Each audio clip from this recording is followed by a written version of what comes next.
For most of its history, Formula One lost money for almost everyone involved.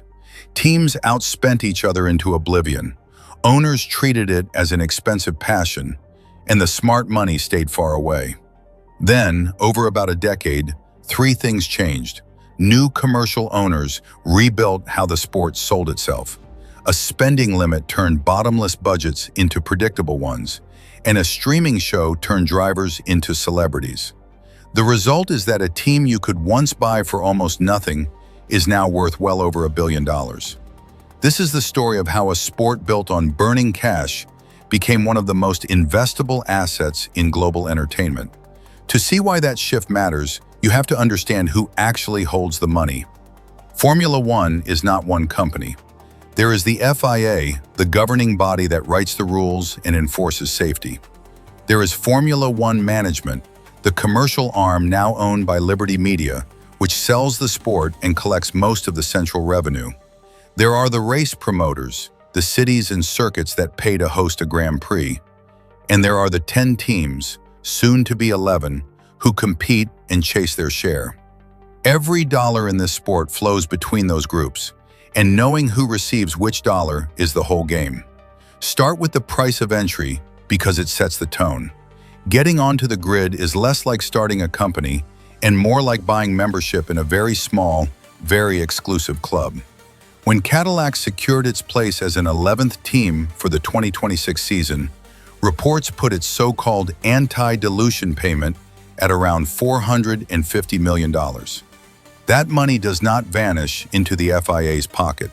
It compensates the existing teams for splitting the revenue pie into more slices. Think about what that number really tells you. A newcomer willingly paid nearly $500 million just for the right to lose money for a few years before becoming competitive. Nobody pays that for a hobby. They pay it because the seat itself has become an appreciating asset. Once you are in, the spending begins. And the myth is that teams build everything themselves. They don't. Under the regulations, teams design the performance-critical parts, the aerodynamics, the chassis, the suspension geometry that separates a winner from a straggler. But plenty of components are standardized or supplied, from the tires to certain electronics, precisely so the sport does not become a pure spending contest. Still, the parts they do design are absurdly expensive. A single front wing is a sculpted piece of carbon fiber refined by wind tunnels in simulation software. And when a driver clips a barrier, that mistake can cost the team a serious chunk of change and a weekend of overtime. For decades, this arms race meant the rich won and the poor slowly went broke. That imbalance is exactly what the new owners had to fix before anyone would treat a team as a real business. Their fix was the cost cap, and it quietly changed everything. For the 2026 season, the cap sits at around $215 million per team, under revised categories that come with the new rules. Here is why it matters more than any trophy. Before the cap, spending had no ceiling, so a team's losses were unpredictable and ownership was a gamble. After the cap, the biggest expense in the sport had a known maximum. Losses became forecastable, and a forecastable loss is something an investor can actually model. But the cap is not the full picture, and this is where the sport's real costs hide. The cap deliberately leaves things out. Driver salaries sit outside it, which is why the top drivers still earn like film stars. Marketing sits outside it, so do certain senior staff, legal and HR functions, and a range of travel-related costs. And travel is not a rounding error in Formula One. Every couple of weeks, the entire operation, 2 cars, hundreds of spare parts, engines, data equipment, and hospitality units, is flown and trucked across the planet, with a logistics partner running jumbo jets just to get the tires to the track on time. So while the cap says $215 million, the true annual outlay for a front-running team runs meaningfully higher once you add the excluded categories, though the exact figure varies team by team and is not one universal number. The point is not the precise total. The point is that even the messy, uncapped costs are now more visible than they used to be, and visibility is what makes a business fundable. So the spending is controlled. Now follow the incoming money, starting with the largest tap, which flows to F1 itself rather than the teams. Broadcasting rights are the foundation. Networks around the world pay heavily to air the races because F1 delivers a loyal, affluent, global audience that advertisers crave. Formula One management collects that money centrally, along with the hosting fees, and this is the revenue that makes the sport as a whole valuable. But broadcasting is not what made individual teams investable, and confusing the two is a common mistake. For the teams, the money splits into two streams that behave very differently. The first is prize money, paid out from the central pot. The popular idea that it is a simple ranking payout is too neat. The actual agreements are confidential, and payments depend on more than just where you finished. What is true is that a team's position in the Constructors' Championship can materially move its annual payout, sometimes by tens of millions. That is why the final races of a season feel so tense. It is not only pride on the line. A single place in the standings can reshape a team's entire budget for the following year. The second stream, and the one that matters most to the teams directly, is sponsorship. Look at a modern car and you are looking at a moving advertisement.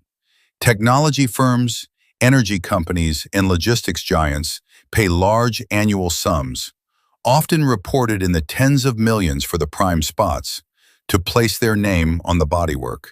And they are not buying stickers, they are buying a claim. If your software can manage live data for a car cornering at 200 miles per hour, the message is that it can handle anything an ordinary company throws at it. For most teams, sponsorship is the bigger and more controllable revenue lever, while broadcasting and hosting income are what make F1, the parent business, so rich. That distinction is the key to understanding the whole economy. Then there are the race promoters, and their side of the deal is unusual. In most sports, the league pays for the venue. In Formula One, it is the reverse. Host countries and circuits pay Formula One management for the privilege of staging a Grand Prix, with several of the newer venues reportedly paying tens of millions per year. They treat it as national advertising, a weekend where the world's cameras point at their skyline and their infrastructure. For F1, this is close to pure profit. The circus arrives, the fee is collected, and the show moves on to the next country. This is a major reason the calendar keeps expanding into new markets. None of this would have exploded the way it did without a change in who was watching. For years, Formula One was a closed European world, admired by insiders and largely ignored elsewhere. Then the sport opened its doors to the cameras, and the streaming era turned team bosses and drivers into recognizable personalities with rivalries and grudges. A new kind of fan arrived, one who might not know a tire compound from a table lamp, but who cares intensely about the feud playing out in the paddock. That surge, especially in the United States, let F1 charge more for everything, from premium tickets at marquee events to the exclusive hospitality areas where the wealthy pay eye-watering sums for a single weekend. The sport stopped selling a race and started selling access to a lifestyle.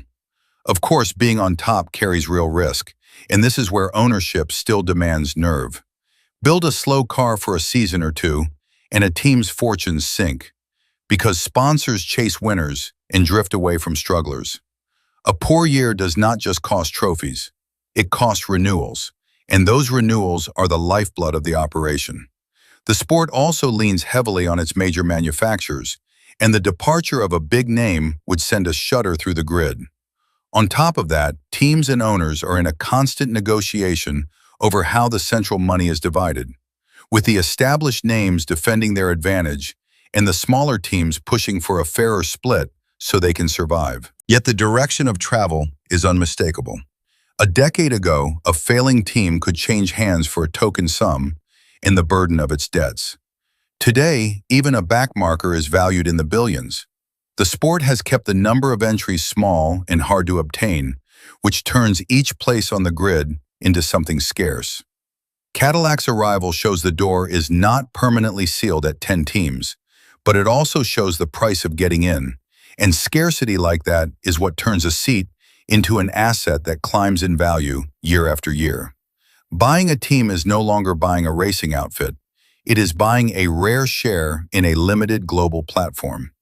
Put it all together and the transformation becomes clear. New owners rebuilt the commercial machine. A spending cap tamed the one number that used to terrify investors. Media growth widened the audience, and scarcity did the rest. Formula One convinced the financial world that a grid of cars is a strategic asset, and it did so by taming its own chaos. Here is the paradox at the heart of it. The cost cap did not make Formula One cheap. Cars still cost fortunes, and losses are still common. What the cap did was make those losses predictable. And a predictable loss is not a warning sign to an investor. It is a spreadsheet. The moment F1 could put its risk on a spreadsheet, it stopped being a rich person's gamble and became something far more valuable, a business worth owning.